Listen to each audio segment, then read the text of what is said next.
चाहे नए कृषि कानून हो, पीएम किसान सम्मान निधि हो, किसान उत्पाद संगठन की व्यवस्था हो, फसल बीमा योजना में सुधार करना हो, प्राकृतिक आपदा के समय किसानों को ज्यादा मुआवजा सुनिश्चित करना हो, हर खेत को पानी की योजना हो, या फिर यूरिया की नीम कोटिंग, ऐसे हर निर्णय का सबसे बड़ा लाभ देश के छोटे किसानों को हुआ है। साथियों, बीते वर्षों में हमारी सरकार के हर काम में, हर योजना में महिलाओं को प्राथमिकता दी गई है। चाहे 3 तलाक के खिलाफ कानून हो, गर्भवती महिलाओं को 26 सप्ताह की छुट्टी हो, घर की रजिस्ट्री में महिलाओं को प्राथमिकता देने की बात हो, स्वच्छ भारत मिशन हो, उज्ज्वला योजना हो, मुद्रा योजना के तहत बिना गारंटी ऋण देना हो, रेहड़ी पटरी वालों के लिए पीएम स्वनिधि योजना हो, सभी का लाभ प्रमुख रूप से हमारी देश की महिलाओं को, माताओं को, बहनों को मिला है। साथियों, हमारे देश में सरकारों का मूल्यांकन, सरकार की शक्ति का आकलन, सरकार के परफॉर्मेंस की बातें ज्यादातर कौन सरकार कितनी बड़ी घोषणा करती रही है उसके ही आसपास रही है। लेकिन पहली बार ये मानदंड बदल रहे हैं, अवधारणा बदली है। हमारी सरकार का मूल्यांकन उसके डिलीवरी सिस्टम से हो रहा है। नीतियां भी, नियत भी और आखिरी इंसान तक उस निर्णय को पहुंचाना, उस सुविधा को पहुंचाना, हकदार को हक पहुंचाना, ये हमारी सरकार की विशेषता रही है। ये देश में सरकारों के कामकाज का नया मूल मंत्र रहा है। बावजूद इसके दुर्भाग्य ये है कि भाजपा अगर चुनाव जीते तो इसे चुनाव जीतने की मशीन कहा जाता है, लेकिन दूसरे जब चुनाव जीतते हैं तो पार्टी की वाहवाही, नेताओं की वाहवाही, न जाने क्या क्या कहा जाता है। इस तरह के 2 मापदंड हम देख रहे हैं। जो लोग कहते हैं कि बीजेपी चुनाव जीतने की मशीन है, वो एक प्रकार से भारत के लोकतंत्र की जो परिपक्वता है उसको समझ ही नहीं पाते हैं। वो भारत के नागरिकों की जो सूझबूझ है उसका आकलन ही नहीं कर पाते हैं। वो उनके समझ के परे हैं। वो भारत के नागरिकों की आशा, अपेक्षाएं और उनके सपनों उसे कभी भी समझ नहीं पाते हैं। सच्चाई ये है कि बीजेपी चुनाव जीतने की मशीन नहीं, देश और देशवासियों का दिल जीतने वाला एक अविरल, अनवरत अभियान है। हम 5 साल तक ईमानदारी से जनता की सेवा करते हैं। सरकार में हो तब, सरकार में न हो तब, हर परिस्थिति में हम जनता से जुड़े रहते हैं, जनता के लिए जीते रहते हैं। और सच्चाई ये है कि हम कभी गर्व नहीं करते कि हमारा दल जीता। हम हमेशा इस बात का गर्व करते हैं कि देश के लोगों ने हमें जिताया। साथियों, अंग्रेजी में एक कहावत होती है, टिप ऑफ द आइसबर्ग। हमारी पार्टी में भी एक टिप ऑफ द आइसबर्ग है। ये अखबारों में, टीवी पर दिखता है, लेकिन इनकी संख्या बहुत ज्यादा नहीं है। लेकिन एक बहुत बड़ी संख्या जो नजर नहीं आती है, भाजपा के उन कार्यकर्ताओं की है जो आमतौर पर दिखाई नहीं देती हैं, लेकिन वो जमीन पर रह करके काम करती है। ये भाजपा को ताकत देते हैं, जनता के बीच काम करते हुए संगठन की शक्ति को और बढ़ाते हैं। अपने जीवन से, अपने आचरण से, अपने प्रयासों से वो जनता का दिल जीतने का काम अविरत करते रहते हैं। इन्हीं के प्रयासों से आज भाजपा दुनिया की सबसे बड़ी पार्टी है। आज आम जनमानस ने ये महसूस करता है कि भाजपा सरकार का मतलब है राष्ट्र निर्माण के लिए सही नीति, साफ नियत और सटीक निर्णय। भाजपा आने का मतलब है राष्ट्र प्रथम, नेशन फर्स्ट। भाजपा आने का मतलब है देश हित से समझौता नहीं, देश की सुरक्षा सर्वोपरि। भाजपा आने का मतलब है वंशवाद, परिवारवाद की राजनीति से मुक्ति। भाजपा आने का मतलब है योग्यता को अवसर। भाजपा आने का मतलब है पारदर्शिता, गुड गवर्नेंस। भाजपा यानी सबका साथ, सबका विकास, सबका विश्वास। आज भाजपा भारत की विविधता की, अनेकता में एकता की प्रतीक बन गई है। हम हर क्षेत्र, हर भाषा, हर संप्रदाय और हर देशवासी को जोड़कर आगे बढ़ रहे हैं। आज भाजपा से गरीब भी जुड़ा है, मध्यम वर्ग भी हमारे साथ है। हम शहर में भी हैं और गांव में भी है। बीजेपी आज नेशनल इंटरेस्ट की भी पार्टी है और क्षेत्रीय आकांक्षाओं की भी पार्टी है। साथियों, हमारे जो संस्कार है, हम राजनीतिक छुआछूत में विश्वास नहीं करते हैं। इसलिए हम सरदार पटेल को समर्पित स्टैच्यू ऑफ यूनिटी बनाकर गर्व महसूस करते हैं। इसलिए हम बाबा साहब आम्बेडकर के लिए पंचतीर्थ का निर्माण कर गर्व करते हैं। हम खुले दिल से भाजपा के घोर विरोधी रहे व्यक्तियों का भी सम्मान करते हैं, उन्हें सम्मान देते हैं।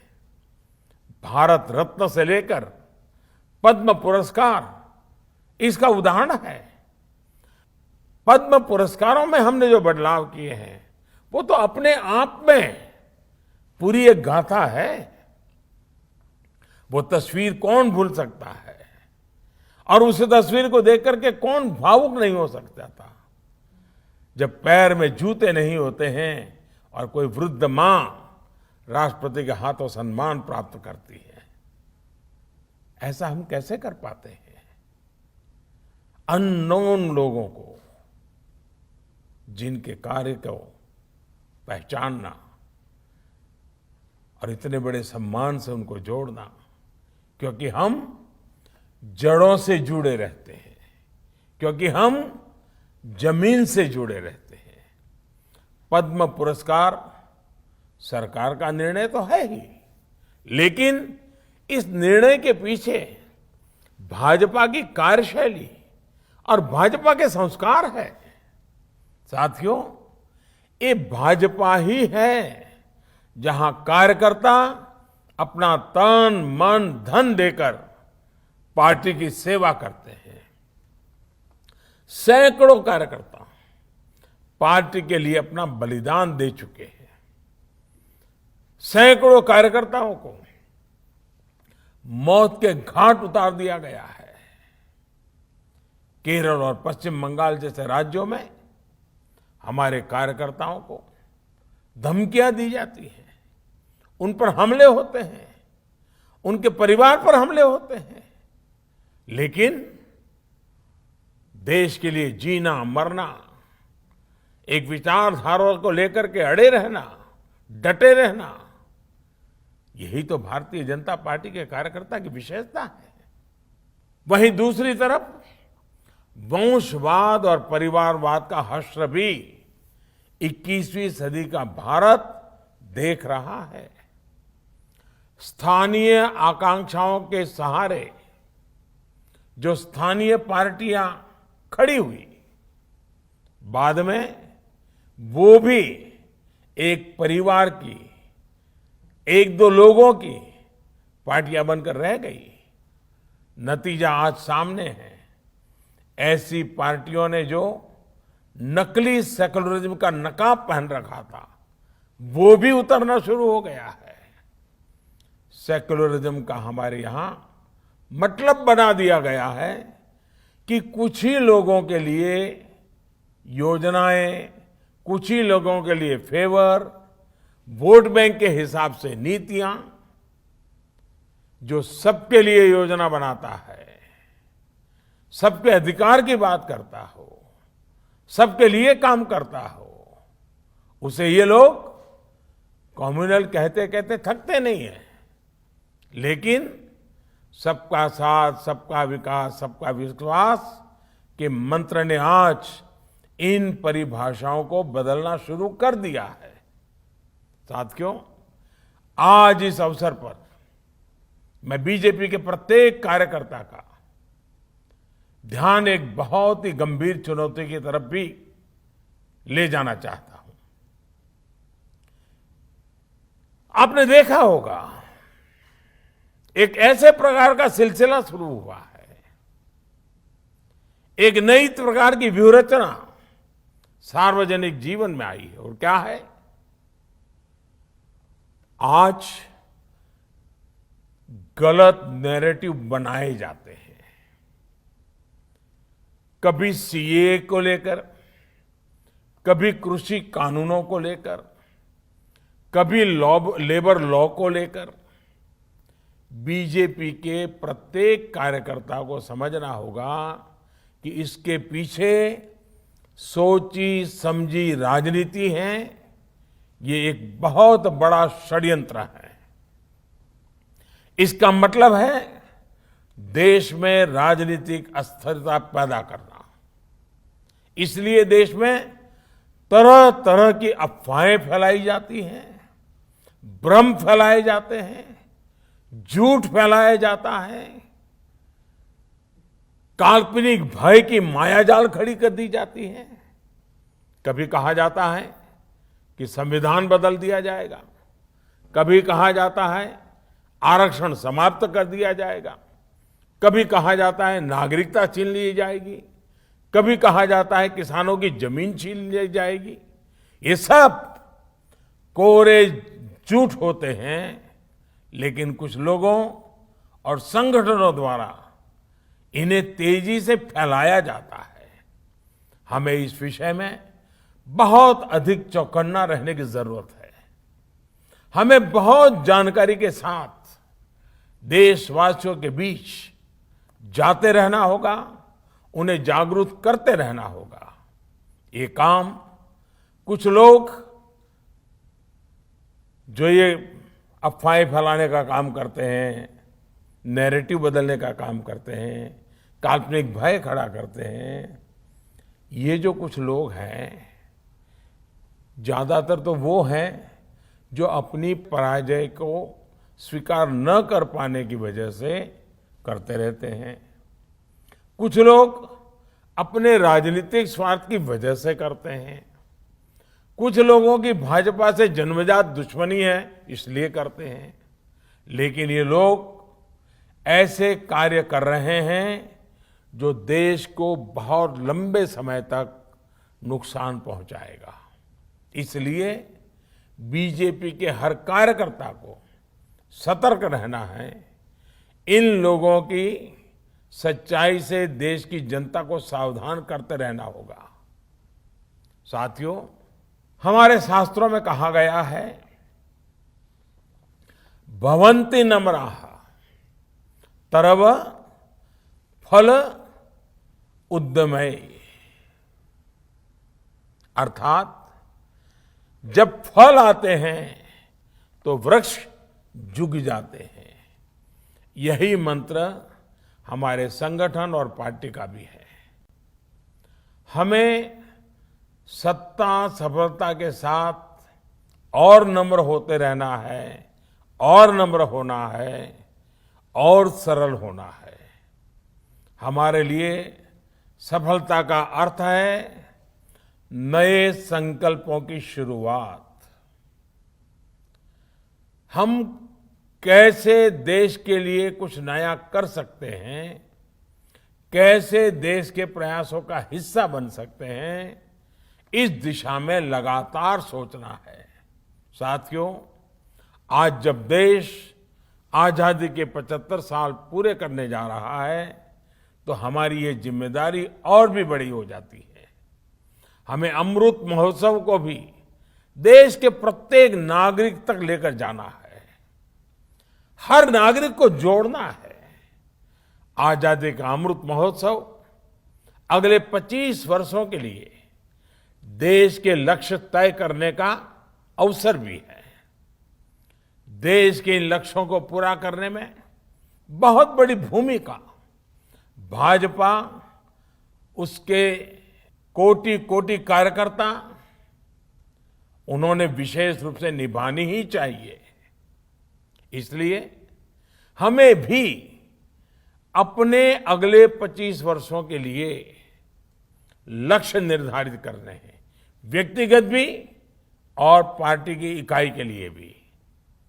हमारी पार्टी के भविष्य को, इन लक्ष्यों को पूरा करने की बड़ी जिम्मेदारी हमारे युवा कार्यकर्ताओं पर होगी।